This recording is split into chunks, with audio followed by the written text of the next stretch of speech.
Hola, buenos días. Martes más. Vamos a comenzar la sesión técnica para explicar en esta ocasión la situación actual de la gripe aviar y las actuaciones que se están llevando a cabo en Galicia. Conmigo está Cristina Prieto Paredes, veterinaria, técnica del Servicio de Vigilancia Epidemiológica, y bueno, pues ella es la que nos va a explicar hoy la situación de la gripe aviar. Cuando quieras. Gracias, Marta. Hola, buenos días. Vamos a empezar por un repaso de lo que es la gripe aviar. Primero de todo, es un virus ARN de la familia de Orthomyxoviridae. Son 4 tipos, A, B, C y D. En este caso hablamos de gripe aviar, que sería lo mismo que decir influencia aviar. Sería un virus del tipo A. Lo solemos dividir en 2 tipos, que sería la influencia aviar de alta patogenicidad y la influencia aviar de baja patogenicidad, que esto va en función de la gravedad de la enfermedad que provoca en las aves, no en los humanos. Obviamente es un virus de tipo A y puede ser zoonótico. También lo dividimos en función de las proteínas que tienen en la superficie, que sería en función de H y N. H sería la hemaglutinina y la N la neuraminidasa. La que está circulando hoy en día en Europa y digamos que ahora mismo es la más importante sería el H5N1. En función de las formas de riesgo, podría ser directamente lo que es la forma nativa o en función de las mutaciones con otros genes o recombinaciones. En veterinaria sería la influencia aviar de alta patogenicidad sería una EDO, una de declaración obligatoria de notificación inmediata, y la de baja patogenicidad, es decir, que tiene menos riesgo, sería de notificación anual. En humanas siempre será una EDO, es decir, una declaración obligatoria, y a su vez también es una enfermedad profesional. El hospedador más sensible en este caso serían las aves, porque es altamente contagioso y a su vez provoca grandes pérdidas económicas en los sectores. El periodo de incubación en las aves, bueno, en esto digamos que hay más discusión porque puede ser mayor o menor de 14 días, pero cogiendo el dato de la OMS nos lo pone por programa de control y la incubación en humanas sería de 2 a 10 días. La distribución es mundial.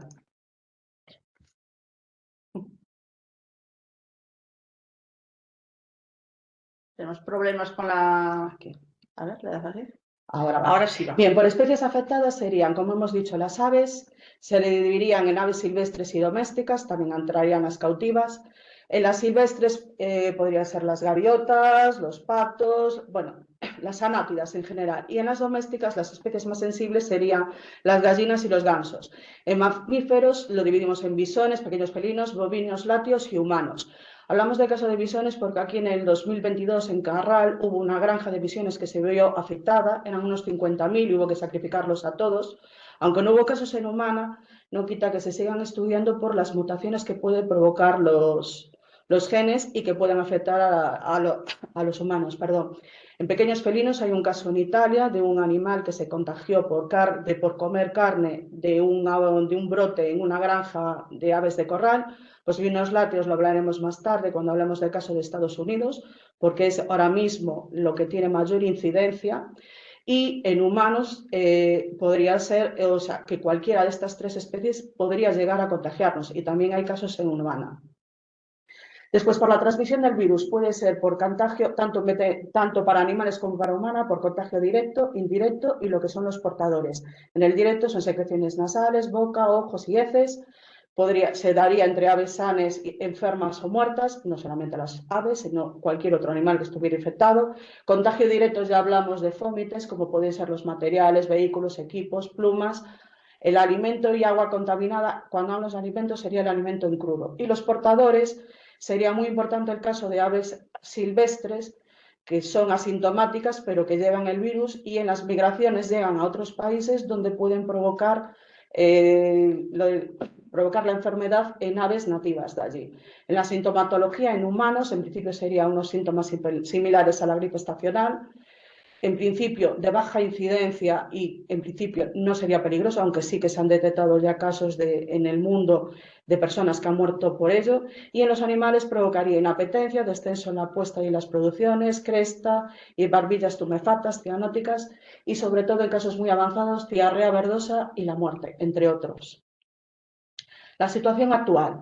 Hablando ya de la Unión Europea, los casos están sobre todo centrados, lo veremos después en el mapa, en lo que es en la región del centro de Europa. Los casos en España, ya os lo remarqué ahí, sonían 21, que son, perdón, 20 casos en lo que serían animales silvestres y un caso en animales cautivos. De estos 21 casos, 19 están en Galicia, en animales silvestres, sobre todo en gaviotas patiamarillas. Aquí estaría el mapa de la temporada 2024-2025. La temporada empezaría a partir del 1 de julio y vemos lo que os decía antes, que están los casos sobre todo en el centro de Europa.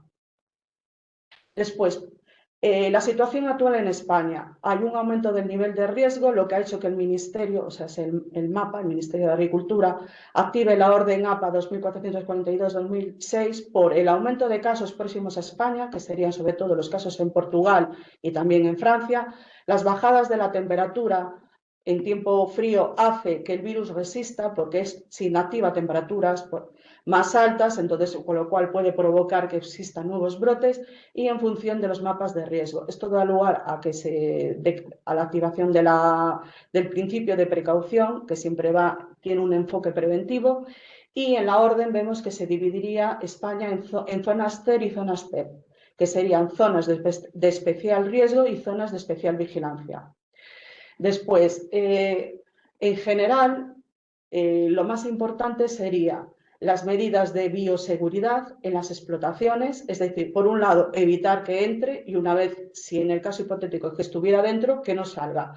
Reforzar la vigilancia pasiva, ya también entre explotaciones de ave de corral y también las aves silvestres, y en caso de que se diera un brote en una granja o cualquier tipo de sospecha, notificar a los servicios veterinarios oficiales, como os pone aquí, cualquier sospecha o incluso cuando ya sea evidente. Os dejo también un enlace por si queréis en más profundidad observar el tema de las medidas de bioseguridad. La actualización de la situación epidemiológica en España. Como veis, en el reflejo del mapa, que es la misma temporada que hemos hablado antes, están prácticamente todos los casos concentrados en Galicia de aves silvestres. No hay ningún caso de aves de corral. La circulación es limitada del virus. Al no haber casos en aves de corral, sería un estatus libre de enfermedad. Hay un programa de vigilancia implementado en las comunidades autónomas que nos da lo que habíamos comentado, 20 casos en aves silvestres, principalmente distintas especies de gaviotas, y uno en aves cautivas. Serían 19 en Galicia, uno en Castilla y León y uno en Cataluña.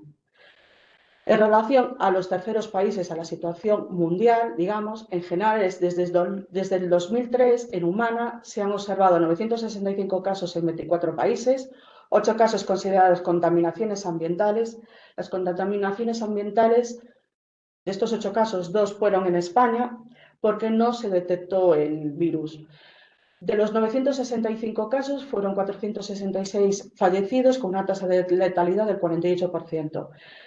En relación a Estados Unidos, ahora mismo está circulando también el H5N1. En veterinaria se han observado brotes y sigue habiéndolos a día de hoy. Han aparecido nuevos casos en Nevada y en otros estados. Brotes en aves de corral, silvestres y los bovinos de leche. Los bovinos de leche ahora mismo están solamente infectados o han aparecido en Estados Unidos, no en la Unión Europea. Ahora mismo el subtipado del virus que está circulando no circula en la Unión Europea, pero eso no quiere decir que más adelante no pueda aparecer. Con lo cual, todo está, digamos, con estudios epidemiológicos para evitar que llegue. Después, en los casos de gatos, os comento que hubo varios gatos que han dado positivo a influenza aviar, también de H5N1, por consumo de pienso a base de carne cruda. Está en fase de estudio porque, digamos, no se había observado hasta ahora, pero digamos que ahora mismo es lo más importante en Estados Unidos sería el bovino de leche, porque no se da controlado. Está apareciendo brotes cada vez en nuevas explotaciones. Por ejemplo, hoy se han declarado nuevos casos en humana de gente infectada, uno confirmado, que también un trabajador y otro sospechoso. Entonces, los casos en humana que ahora mismo están registrados serían 68 casos, pero ya hay 2 nuevos más.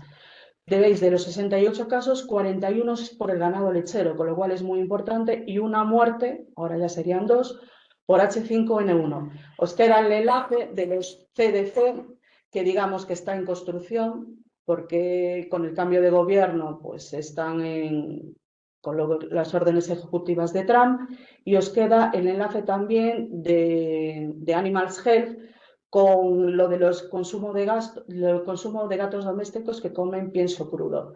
En el Reino Unido también tienen un brote importante de H5N1, tanto en Inglaterra, en Gales como en Escocia.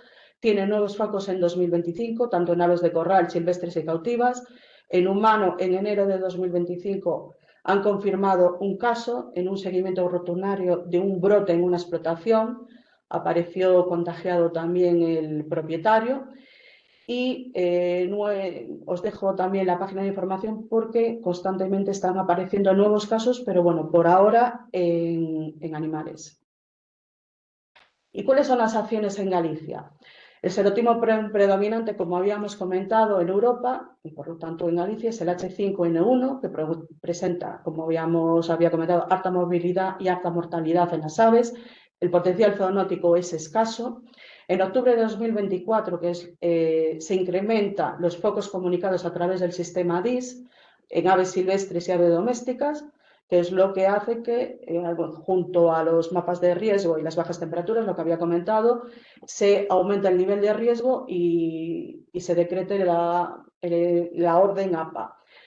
El mapa, por eso, lo que os comentaba, incremento del nivel de riesgo y de la insuficiencia vial en España, adopción de medidas y las zonas TER y zonas TEP. Os dejo aquí cuáles son las zonas TER y las zonas TEP en Galicia.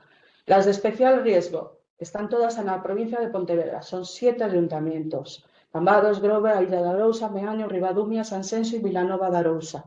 Y las zonas TEP ya están, digamos, en más concellos, pero ya de todas las provincias. El mapa de Galicia es el mismo pero ampliado, de los 19 casos de la mayoría de gaviotas. Las zonas TER, las zonas TEP y en el resto de la comunidad, cada una tiene una serie de medidas. Principalmente en las TER son la prohibición de la utilización de pájaros como señuelos, prohibida la cría de patos y gansos y otras especies de aves de criar realmente al aire libre. Las zonas TEP, prohibición sobre todo de la concentración de animales, y en el resto, medidas generales de información y de concienciación, reforzando la vigilancia pasiva y la bioseguridad. La Ley de Sanidad Animal ya notifica, igual que ya no solamente por ser una EDO, pero también lo especifica la ley, notificación inmediata a los servicios veterinarios oficiales de la sospecha de un foco de influencia.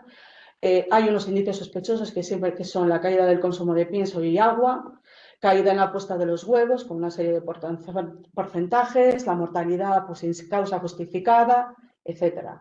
Después, si nos encontramos aves silvestres muertas sin signos de enfermedad o sospecha, habría que llamar al 012, no a los servicios veterinarios oficiales. Y os dejo también la página de información. ¿Cuál sería la situación en humana? Desde 2020 no existen casos en la Unión Europea. En España, en el 2022, hubo 2 casos probables de contaminación ambiental.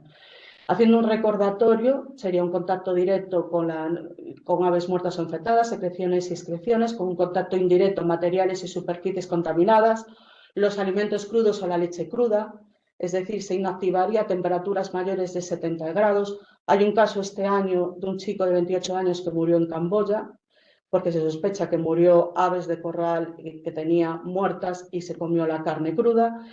Podría dar un cuadro respiratorio, digestivo o neurológico, este sería muy raro. La transmisión persona a persona no está demostrada en principio, pero no se puede descartar.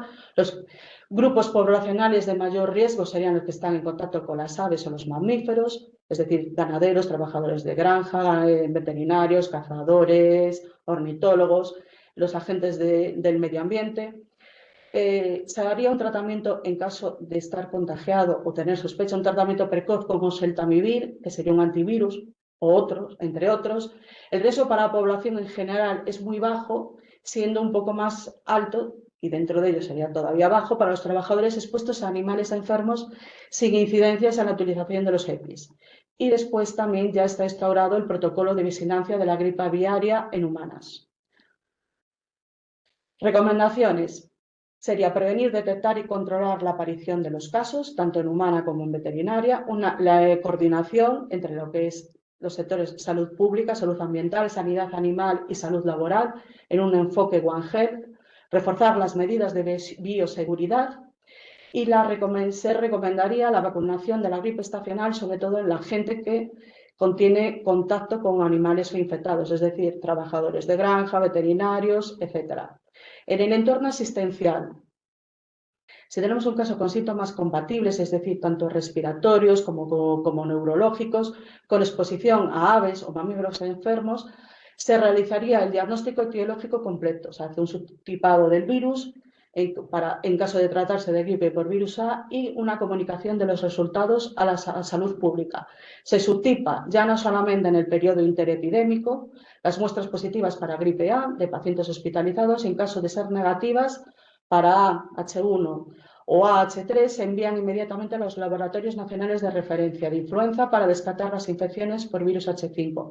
Estas son recomendaciones del Ministerio de Sanidad, que os quedan en el enlace de abajo. Y por último, esto sería un caso posible en la atención primaria.